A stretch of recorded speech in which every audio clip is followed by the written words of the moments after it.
You're not misreading that. 4%, they're losing that game. I want to underline the point. The Mariners used Edward Bizzardo in all 5 games of the division series against Detroit. And then games 2 and 4 of the American League Championship Series. This is a lot of work, right? We put them up game by game. Case, Anthony? So you could see this is real work for this guy. We're using this guy. And you're losing a game 5-0 in game 6 with game 7 the next night. If he is indeed your high-leverage reliever, you do not use him there. They chose to burn him, to use him for 2 innings, which normally, again, takes him out of a game the next night. It was only 15 pitches, to be fair. But it's 3 outs, sit down, 3 more outs. There's a reason that's rarely done, that you rarely do back-to-back. So that's 2 mistakes already. They punted a game away that was within reach, and now they used an A-squad reliever in a game that was already lost. Are you following this? Keep that in your back pocket. So let's move to the 7th inning last night. Game 7, 3-1 Seattle. The Mariners have the World Series in their sights. They're 9 outs away. The Blue Jays, though, threaten. They got a walk, a single, a bunt, set up 2nd and 3rd, 1 out. So let's stop and think for a moment, all right? You're up 2. There are 2 guys in scoring position with the top of the order coming up. There it is. George Springer, Nathan Lucas, not as dangerous. Uh-oh, Vladimir Guerrero Jr. All right? They're up 2. What can hurt you when you're up 2?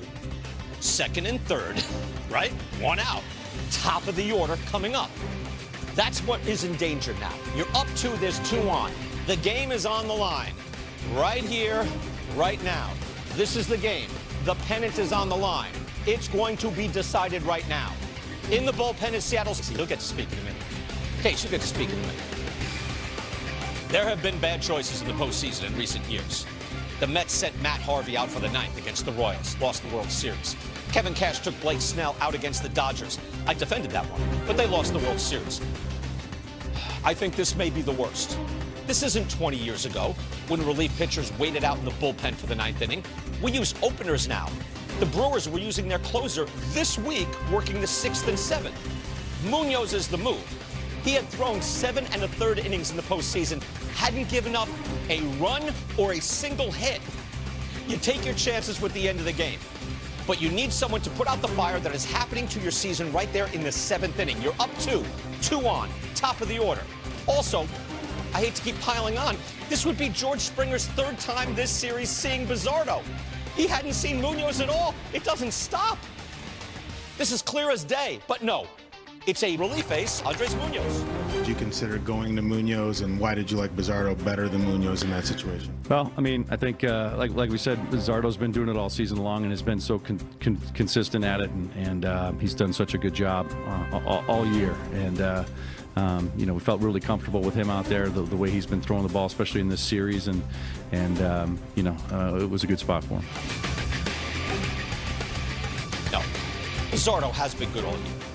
He's been used in big spots, to be fair, in the regular season. But how many times has Bizzardo been used the day after going 2 innings? That's the applicable question for a manager. That's what a manager has to know. And the answer is twice. Twice all year. In neither game did he complete the inning.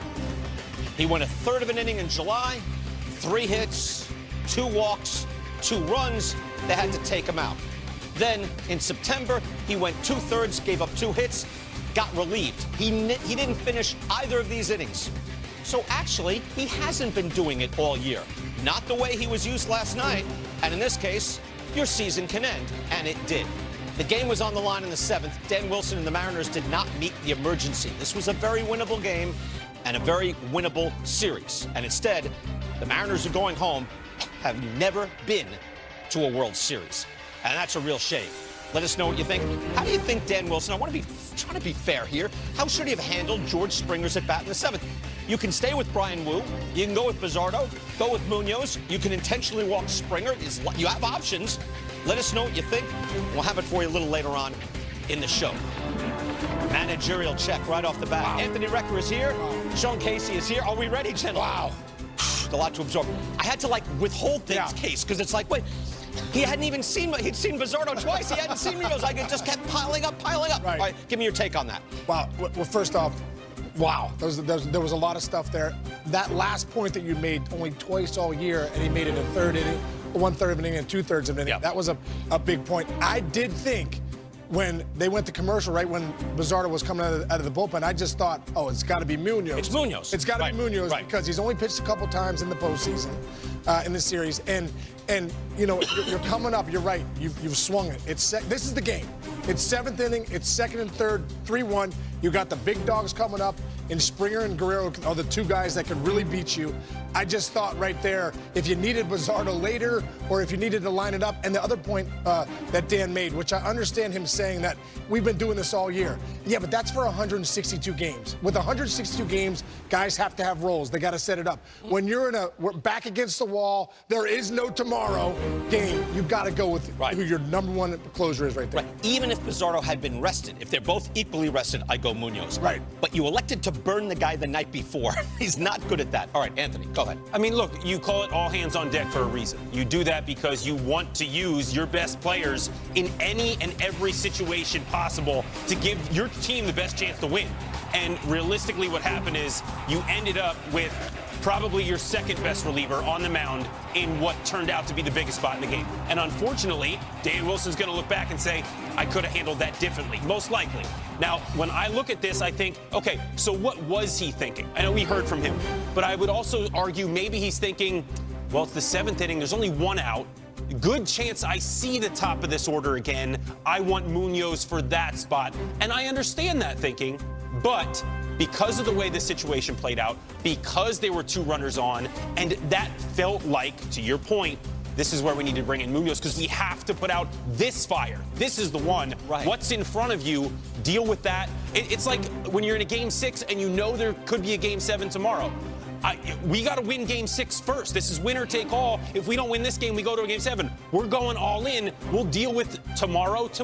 Same thing with the 7th inning versus the 9th inning. See, he was asked the follow-up here by a very polite Seattle press corps, but at least one that is paying attention. Said the follow-up to that, we ran the one soundbite, but the follow-up was, understanding that Bizzardo has been great, Munoz not getting in until after you lost the lead. Does that stick with you at all? Because you would figure, like, that should bother you that by the time you brought in your best guy, your game had been lost. It'd be over. And now I understand you bringing in your relief ace. The Brewers were bringing in Abner Uribe in the 6th or 7th, saying the game's on the line right here, right now. In the 1970s, Billy Martin brought Sparky Lyle in the 4th inning. Why? There was guys on base and George Brett was up.